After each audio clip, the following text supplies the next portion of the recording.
Salam sejahtera untuk kita semua. Selamat pagi, selamat siang, selamat sore, dan selamat malam kepada Bapak Agus Salim dan teman-teman semua. Kami dari kelompok 5 ingin membahas tentang sistem transmisi sabuk gerigi dan aplikasinya. Sebelum kami ingin masuk ke materi, di sini kami ingin memperkenalkan anggota kami. Dionysius Edward, NIM 515190007, Glorianus Jonathan Hi, NIM 515190024, dengan saya sendiri Laksana Putra Huta Gaul, NIM 515190015, Crispin Ferdiansa, NIM 515190031, Artasasta Saron, NIM 515200002, Emmanuel Napoleon, NIM 515200005, Wahyu Mardika Putra, NIM 515200015, Tony Haryawan, NIM 515200029. Baik, di sini saya akan menjelaskan dari latar belakang. Sistem transmisi sabuk bergerigi atau dalam bahasa Inggris disebut dengan Rao-Edgecke Gilbert adalah sistem transmisi berbentuk sabuk yang digunakan untuk memindahkan daya antara dua poros sejajar. Sistem transmisi ini merupakan bentuk gabungan antara sen dan sprocket pada bentuk sabuk datar atau flat belt. Bentuk dasar dari sistem transmisi ini adalah sabuk lurus yang memiliki gigi-gigi berukuran sama pada permukaan kotak dengan gigi puli. Sistem transmisi ini banyak ditemukan pada bidang otomotif, khususnya pada mobil yang berfungsi untuk membuka atau menutup katup yang berhubungan langsung dengan camshaft pada proses pembakaran. Baik, di sini saya akan menjelaskan dari tujuan. Tujuan ini terdapat ada 5 jenis. Yang pertama, untuk mengetahui pengertian tentang sistem transmisi sabuk bergigi. Yang kedua, untuk mengetahui jenis-jenis dari sistem transmisi sabuk bergigi. Yang ketiga, untuk mengetahui kelebihan dan kekurangan sistem transmisi sabuk bergigi. Yang keempat, untuk mengetahui karakteristik berdasarkan material transmisi sabuk bergigi. Yang kelima, untuk mengetahui pengaruh lingkungan terhadap sistem transmisi sabuk bergigi. Kemudian ada transmisi sabuk gerigi. Sabuk gigi atau sabuk gilir atau raw edge Scotch belt adalah sabuk yang digunakan untuk mentransmisikan daya dari suatu puli bergerigi menuju ke puli bergerigi lainnya.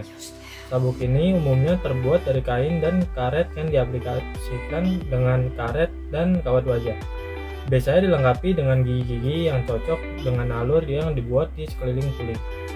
Kemudian ada konstruksi sabuk, yaitu tension member tertanam dalam neopren atau poliuretan. Gigi neopren dilindungi oleh nilon kain yang membuat mereka tahan dari aus. Kontribusi anggota konstruksi sabuk ini adalah sebagai berikut. Yang pertama, tension member, kedua dukungan neopren, yang ketiga neopren teeth, yang keempat nilon casing. Oke, baik, berikutnya saya akan menjelaskan karakteristik material yang dapat digunakan dalam konstruksi sabuk gerigi. Yang pertama adalah karet alam, kelebihannya adalah ketahanan yang tinggi, set kompresi yang baik, sifat cetakan yang baik. Yang kedua, tidak mudah terjadinya creep atau sobek. Oleh karena itu, karet alam memiliki kekuatan sobek yang paling tinggi. Kemudian karet alam juga dapat menahan suhu yang sangat rendah.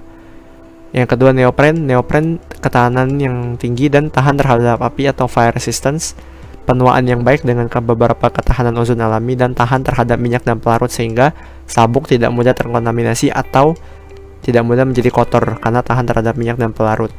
Kemudian material yang ketiga itu ada poliuretan, di mana poliuretan merupakan material yang sangat umum digunakan untuk pembuatan sabuk gerigi yang memiliki ketahanan aus yang sangat baik namun set kompresi yang sedikit buruk. Koefisien gesek yang rendah menjadikan poliuretan banyak digunakan sebagai bahan untuk membuat sabuk gerigi. Ketahanan minyak dan ozon yang baik, fleksibilitas suhu rendah yang baik, dan tidak cocok untuk suhu tinggi karena poliuretan umumnya digunakan pada operasi yang tidak berkaitan dengan temperatur tinggi. Kemudian yang terakhir adalah senyawa polimer EPDM yang memiliki operasi yang bersih, suhu pengoperasian dapat dioperasikan dalam suhu yang tinggi, kinerja lingkungan yang baik tanpa bekas tanda atau tidak meninggalkan bekas pada saat diaplikasikan pada puli, dan fungsional yang lebih tenang atau bisa dibilang lebih sunyi sedikit ketimbang 3 jenis material yang disebutkan pada awal tadi. Selanjutnya yaitu kelebihan transmisi sabuk gerigi. Yang pertama, tidak terjadi slip di bawah beban kejut atau berdenyut. Yang kedua, debu, oli, dan gemuk tidak menyebabkan slip. Yang ketiga, berguna untuk aplikasi di mana rasio kecepatan tetap atau waktu diperlukan. Yang keempat, hampir tidak ada perpanjangan karena keausan. Yang kelima, secara signifikan lebih tenang daripada rantai. Yang keenam, lebih tipis dari V-belt, yang artinya energi yang digunakan untuk menekuk sabuk di sekitar puli pun lebih kecil. Yang ketujuh, beberapa profil gigi lebih dikembangkan untuk berbagai aplikasi. Yang kedelapan, dapat dibuat dengan gigi di kedua sisi untuk penggerak di mana arah putaran harus dibalik tanpa memutar sabuk. Yang kesembilan, memungkinkan posisi putar poros yang tepat relatif terhadap satu sama lain. Dan yang terakhir, tidak seperti rantai, timing belt tidak memerlukan pelumasan atau mengurangi biaya perawatan dan perawatan yang lebih sedikit. Kekurangan transmisi gerigi: yang pertama, gampang terjadi slip pada RPM yang tinggi, dan yang kedua, mudah rusak bila terkena panas yang berlebih dan memiliki umur pakai yang cukup relatif rendah. Kemudian, lingkungan pengoperasian transmisi sabuk gerigi. Yang pertama itu ada debu.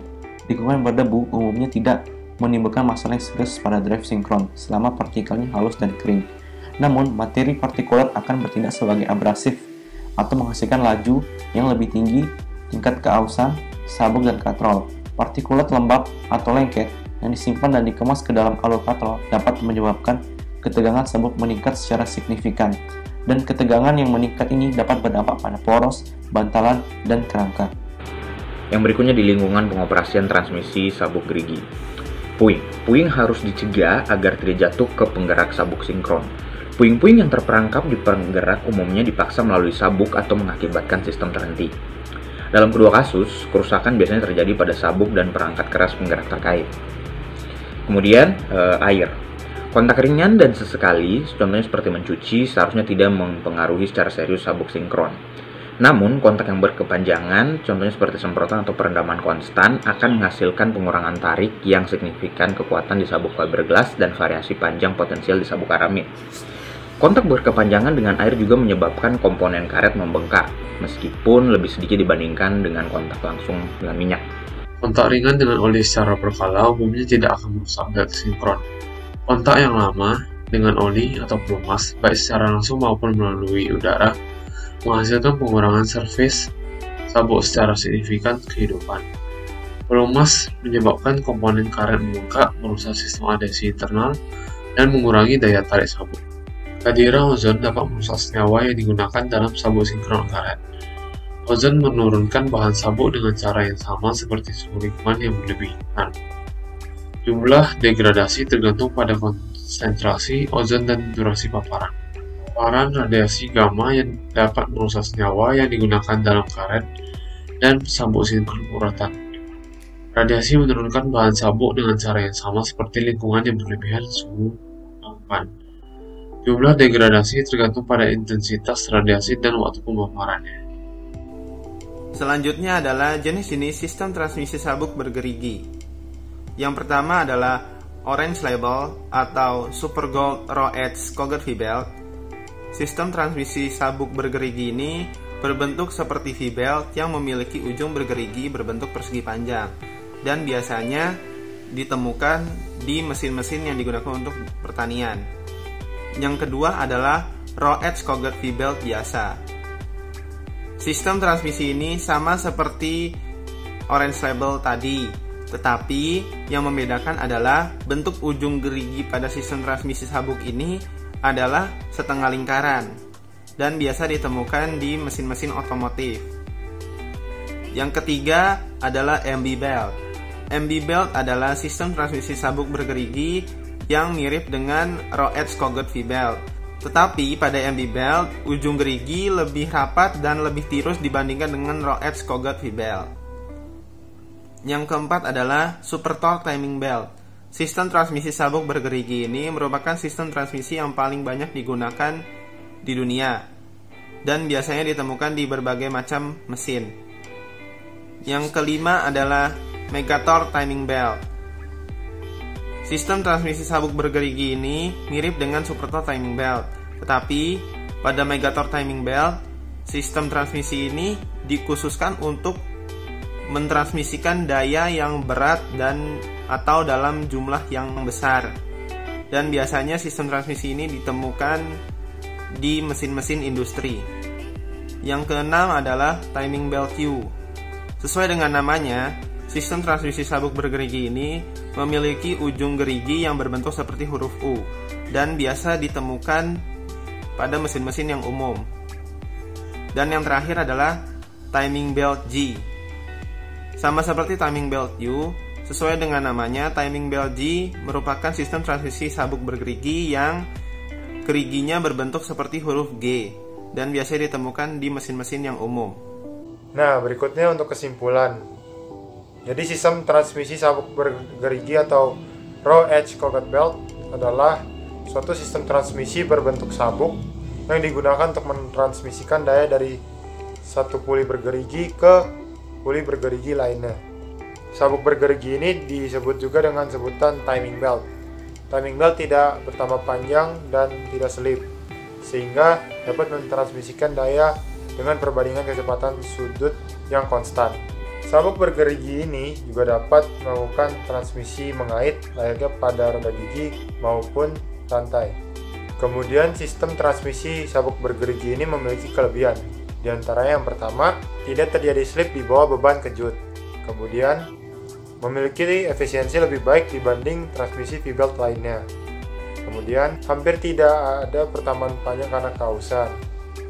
Kemudian, memiliki perawatan yang cukup mudah karena tidak membutuhkan pelumasan. Jika tadi ada kelebihan, maka sekarang ada kekurangan juga. Yang pertama, gampang terjadi slip pada RPM yang tinggi. Kemudian, mudah rusak ketika bekerja di temperatur yang tinggi atau panas berlebih. Kemudian memiliki umur pakai yang lebih pendek. Terakhir, sistem transmisi sabuk bergerigi ini memiliki beberapa jenis. Di antaranya ada orange label atau super gold raw edge cogged V-belt. Kemudian ada raw edge cogged V-belt biasa. Lalu ada MB belt. Kemudian ada super torque timing belt, ada mega torque timing belt, ada timing belt U, dan ada timing belt G. Oke, jadi seperti itu bagaimana jenis sistem transmisi sabuk gerigi, jenis materi yang digunakan, karakteristik materi yang digunakan, dan lingkungan pengoperasian dari transmisi sabuk tersebut. Semoga informasi yang kami sampaikan dapat menjadi wawasan ataupun bahan diskusi. Kami pamit undur diri dan sampai berjumpa di video berikutnya.